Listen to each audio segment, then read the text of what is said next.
What's up? What's up? What's up?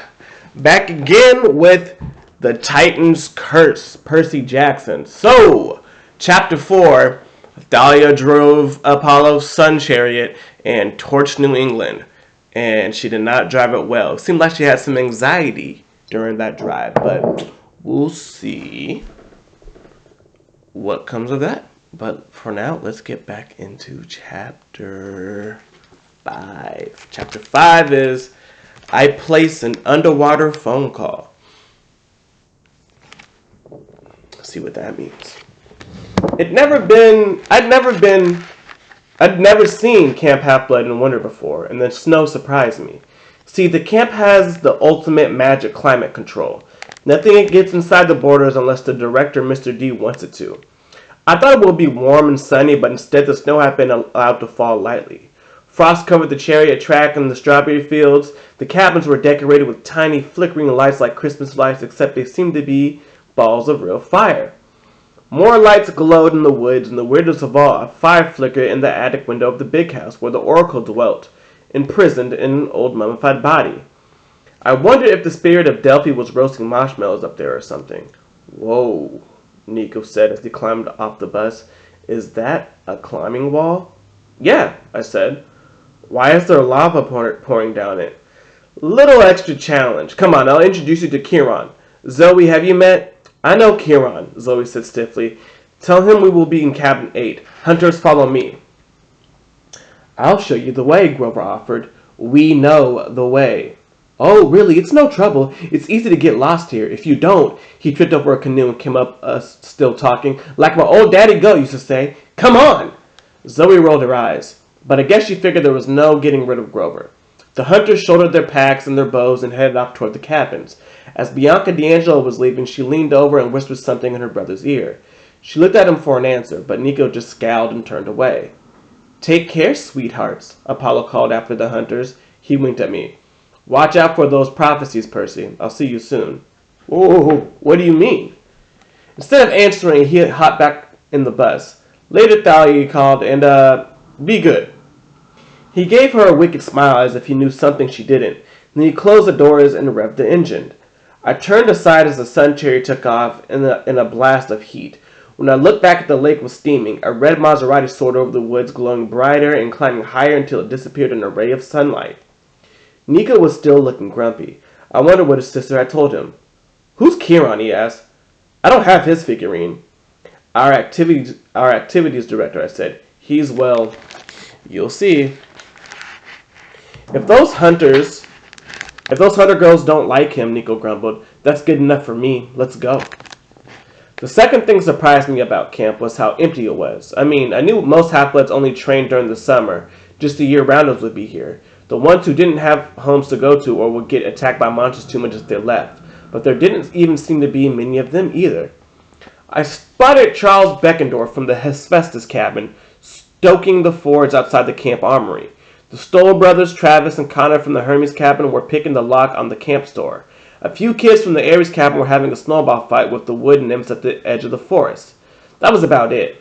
Even my old rival from Ares cabin, Clarice, didn't seem to be around. The big house was decorated with strings of red and yellow fireballs that warmed the porch, but didn't seem to catch anything on fire. Inside, flames crackled on the hearth. The air smelled like hot chocolate. Mr. D, the camp director, and Kieran were playing a quiet game of cards in the parlor. Kieran's brown beard was shaggier for the winter. His curly hair had grown a little longer. He was posing as a teacher this year, so I guess he could afford to be casual. He wore a fuzzy sweater with hoofprint design on it, and he had a blanket on his lap that almost hid his wheelchair completely. He smiled when he saw us. Percy, Thalia! Ah, this must be Nico D'Angelo, I said. He and his sister are half-bloods. Kieran breathed a sigh of relief. You succeeded then. Well, his smile melted. What's wrong? And where's Annabeth? Oh dear, Mr. C said in a bored voice. Another lost one. I've been trying not to pay attention to Mr. D, but he was kind of hard to ignore in his neon orange leopard skin warm-up suit and purple running shoes, like Mr. D had ever run a day in his immortal life. A golden laurel wreath was tilted sideways on his curly black hair, which must have meant he'd won the last hand of cards. What do you mean? Thalia asked. Who else is lost? Just then Grover trotted into the room grinning like crazy. He had a black eye and red lines on his face that looked like a slap mark. The hunters are all moved in. Kieran frowned. The hunters, eh? I see we have much to talk about. He glanced at Nico. Grover, perhaps you should take your young friend to the den and show him our orientation film. But... Oh, right. Yes, sir. Orientation film, Nico asked. Is it G or PG? Because Bianca is kind of strict. It's PG-13, Grover said. Cool! Nico happily followed him out of the room. Now, Kieran said to Thalia and me, perhaps you two should sit down and tell us the whole story. When we were done, Kieran turned to Mr. D. We should launch a search for Annabeth immediately. I'll go, Thalia and I said at the same time. Mr. D sniffed. Certainly not. Thalia and I both started complaining, but Mr. D held up his hand. He had that purplish, angry fire in his eyes that usually meant something bad and godly was going to happen if we didn't shut up. From what you have told me, Mr. D said, we have broken even on this escapade. We have, regrettably lost Annabeth. Annabeth, snapped. She'd gone to camp since she was 7, and still Mr. D pretended not to know her name. Yes, he said, and you procured a small, annoying boy to replace her, so I see no point in asking further half-bloods on a ridiculous rescue. The possibility is very great that any girl is dead.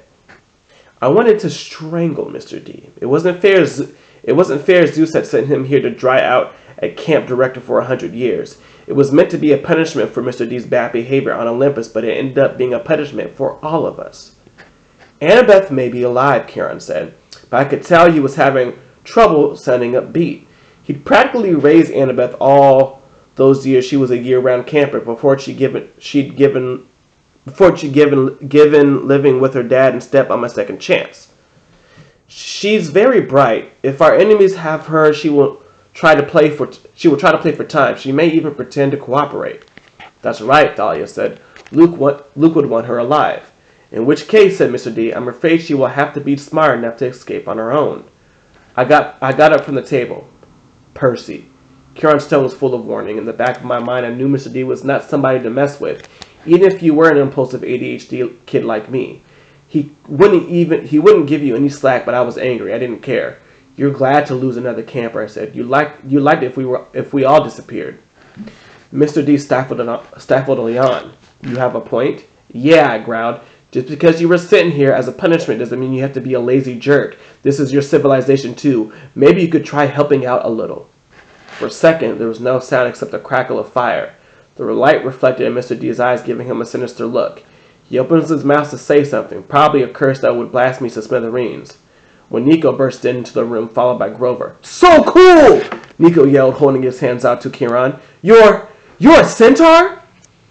Kieran managed a nervous smile. Yes, Mr. D'Angelo, and if you please, though, I prefer to stay in human form in this wheelchair for, first encounters. And, whoa, he looked at Mr. D. You're the wine dude. No way! Mr. D turned his eyes away from me and gave Nico a look of loathing. The wine dude?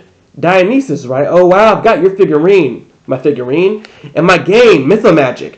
And a holofoil card too. Even though you've only got 500 attack points and everybody thinks you're the lamest god card, I totally think your powers are sweet. Ah, Mr. D seemed truly perplexed, which probably saved my life. Well, that's gratifying. Percy, Kieran said quickly, you and Thalia go down to the cabins and inform the campers we'll be playing Capture the Flag tomorrow evening.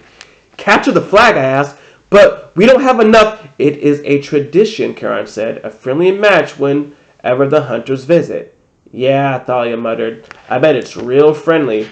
Kieran jerked his head toward Mr. D, who was still frowning as Nico talked about how many defense points all the gods had in this game. Run along now, Kieran told us. Oh, right, Thalia said. Come on, Percy. She hauled me out of the big house before Dionysus could remember that he wanted to kill me. You've already got Ares on your bad side, Thalia reminded me as he trudged toward the cabins. You need another immortal enemy? She was right. My first summer as a camper, I got in a fight with Ares, and now he and all his children wanted to kill me. I didn't need to make Dionysus mad too. Sorry, I said. I couldn't help it. It's just so unfair. She stopped by the armory and looked out across the valley toward the top of Half-Blood Hill. Her pine tree was still there, the golden fleece glittering in its lowest branch. The tree's magic still protected the border of camp, but it no longer used Thalia's spirit for power. Percy, everything is unfair, Thalia muttered. Sometimes I wish... She didn't finish, but her tone was so sad I felt sorry for her. With her ragged black hair and her black punk clothes and old wool overcoat wrapped around her, she looked like some kind of huge raven completely out of place in the white landscape. We'll get Annabeth back, I promise. I just don't know how yet. First I found out that Luke is lost, she said. Now, Annabeth. Don't think like that. You're right, she straightened up. We'll find a way. Over at the basketball court, a few of the other hunters were shooting hoops. One of them was arguing with the guy from the Ares cabin. The Ares kid had his hand on his sword, and the hunter girl looked like she was going to exchange her basketball for a bow and arrow any second. I'll break that up, Thalia said. You circulate around the cabin, tell everybody about the capture of the flag game tomorrow. All right. You should be team captain. No, she said. You've been at camp longer. You do it. We can, co-captain or something. She looked about as comfortable with that as I felt, but she nodded. As she headed for the court, I said, Hey, Thalia? Yeah? I'm sorry about what happened at Westover. I should have waited for you guys. It's okay, Percy. I probably would have done the same thing. She shifted from foot to foot like she was trying to decide whether or not to say any more. You know, you asked about my mom and I kind of snapped at you. It's just... I went back to find her after 7 years. I found out she died in Los Angeles. She was a heavy drinker, and apparently she was out driving late one night about 2 years ago, and Thalia blinked hard. I'm sorry.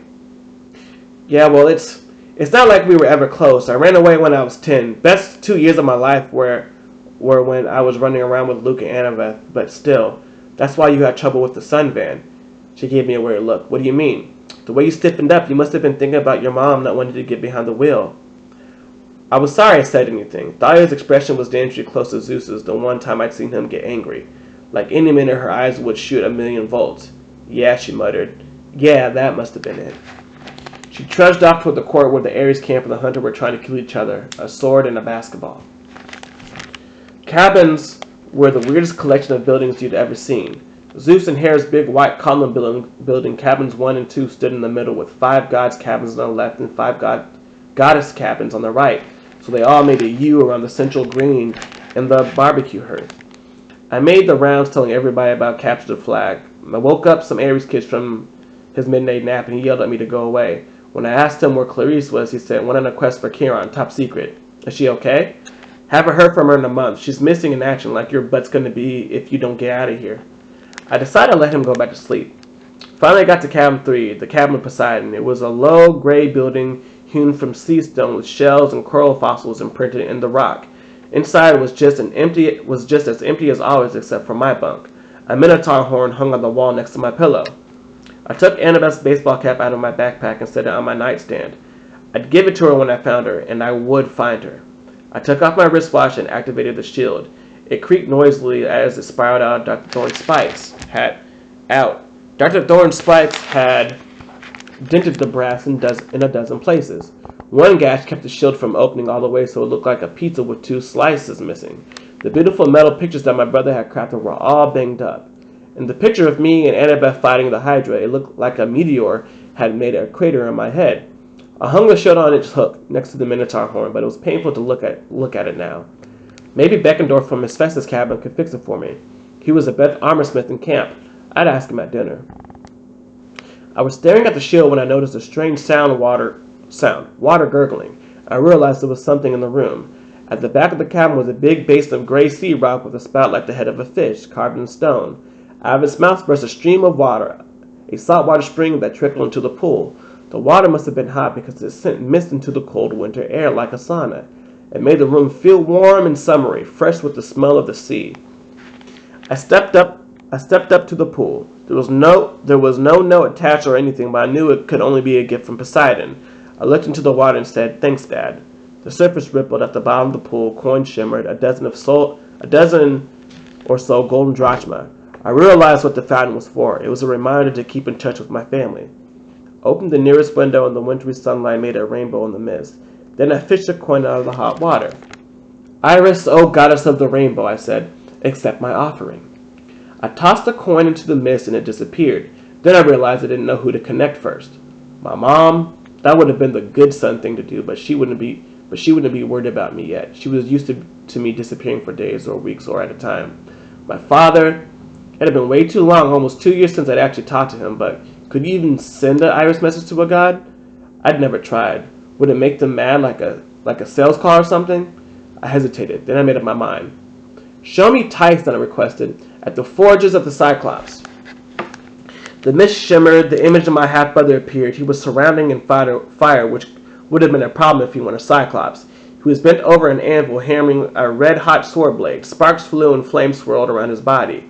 There was a marble-framed window behind him, and it looked out into the dark blue water, the bottom of the ocean. Tyson! I yelled. He didn't hear me at first because of the hammering and the roar of the flames. Tyson! He turned, and his one enormous eye widened. His face broke into a crooked yellow grin. Percy! He dropped the sword blade and ran at me, trying to give me a hug. The vision blurred and I instinctively lurched back. Tyson, it's an iris message. I'm not really here. Oh! He came back into view looking embarrassed. Oh, I knew that, yes. How are you, I asked. How's the job? His eyes lit up. Love the job. Look. He picked up the hot sword blade with his bare hands. I made this. That's really cool. I wrote my name on it right there. Awesome. Listen, do you talk to Dad much? Tyson's smile faded. Not much. Daddy is busy. He is worried about the war. What do you mean? Tyson sighed. He stuck the sword blade out of the window where it made a cloud of boiling bubbles. When Tyson brought it back and the metal was cool, old sea spirits making trouble. Aegeus, Oceanus, those guys. I sort of knew what he was talking about. He meant the immortals who ruled the oceans back in the day of the Titans, before the Olympians took over. The fact that they were back now with the Titan Lord Kronos and his allies getting strength was not good. Is there anything I can do, I asked. Tyson shook his head sadly. We are arming the mermaids. They need 1,000 more swords by tomorrow. He looked at his sword blade and sighed. Old spirits are protecting the bad boat. The Princess Andromeda, I said. Luke's boat? Yes, they make it hard to find. Protect it from Daddy's storms. Otherwise, he would smash it. Smashing it would be good. Tyson perked up as he had just had another thought. Annabeth, is she there? Oh, well. My heart felt like a bowling ball. Tyson thought Annabeth was just about the coolest thing since peanut butter, and he seriously loved peanut butter. I didn't have the heart to tell him she was missing. He started crying so badly he'd probably put out his fires. Well, no, she's not here right now, buddy. Tell her hello, he beamed. Hello to Annabeth. Okay, I fought back a lump in my throat. I'll do that. And Percy, don't worry about the bad boat. It is going away. What do you mean? Panama Canal, very far away. I frowned. Why would Luke take his demon-infested cruise ship all the way down there? The last time we'd seen him, he'd been cruising along the East Coast recruiting half-bloods and training his monstrous army. All right, I said, not feeling reassured. That's good, I guess. In the forges, a deep voice bellowed something. I couldn't make it out. Tyson flinched. Got to get back to work. Boss will get mad. Good luck, brother. Okay, tell Dad, but before I could finish, the vision shimmered and faded. I was alone again in my cabin, feeling lonelier than before. I was pretty miserable at dinner that night. I mean, the food was excellent as usual. You can't go wrong with barbecue, pizza, never empty soda goblets, the torches and braziers kept the outdoor pavilion warm, but we all had to sit with our cabin mates, which meant I was alone at the Poseidon table. Dahlia sat alone at the Zeus table, but we couldn't sit together. Camp rules. At least Hephaestus, Ares, and Hermes cabin had few people each. Nico sat with the Stoll brothers since new campers always got stuck in the Hermes cabin if their Olympian parent was unknown. The Stoll brothers seemed to be trying to convince Nico that poker was as much better game than Mythomagic. I hope Nico didn't have any money to lose. The only table that really seemed to be having a good time was Artemis' table. The hunters drank and ate and laughed like one big happy family. Zoe sat at the head of the table like she was the mama. She didn't laugh as much as the others, but she did smile from time to time. Her silver lieutenant's band glittered in the dark braids of her hair. I thought she looked a lot nicer when she smiled. Bianca D'Angelo seemed to be having a great time. She was trying to learn how to arm wrestle from the big girl who picked a fight with the Ares kid on the basketball court. The bigger girl was beating her every time, but Bianca didn't seem to mind. When we finished eating, Kara made the customary toast to the gods and formally welcomed the hunters of Artemis. The clapping was pretty half-hearted. Then he announced the Goodwill captured a flag for tomorrow night, which got a lot better reception. Afterward, we all trailed back to our cabins for an early winter lights out. I was exhausted, which meant I fell asleep easily. That was the good part. The bad part was I had a nightmare, and even by my standards, it was a whopper. Annabeth was on a dark hillside shrouded in fog. It almost seemed like the underworld because I immediately felt claustrophobic, and I couldn't see the sky above. Just a close, heavy darkness, as if I were in a cave. Annabeth struggled up the hill. Old, broken Greek columns of black marble were scattered around as though something had blasted the huge building to ruins. "Thorn!" Annabeth cried. "Where are you? Why did you bring me here?" She scrambled over a section of broken wall and came to the crest of the hill. She gasped. There was Luke, and he was in pain. He was crumpled on the rocky ground trying to rise. The blackness seemed to be thicker around him, fog swirling hungrily. His clothes were in tatters, and his face was scratched and drenched with sweat. "Annabeth," he called. "Help me, please." She ran forward. I tried to cry out, "He's a traitor, don't trust him." But my voice didn't work in the dream. Annabeth had tears in her eyes. She reached down like she wanted to touch Luke's face, but at the last second she hesitated. "What happened?" she asked. "They left me here," Luke groaned. "Please, it's killing me." I couldn't see what was wrong with him. He seemed to be struggling against some invisible curse as though the fog were squeezing him to death. Why should I trust you?" Annabeth asked. Her voice was filled with hurt.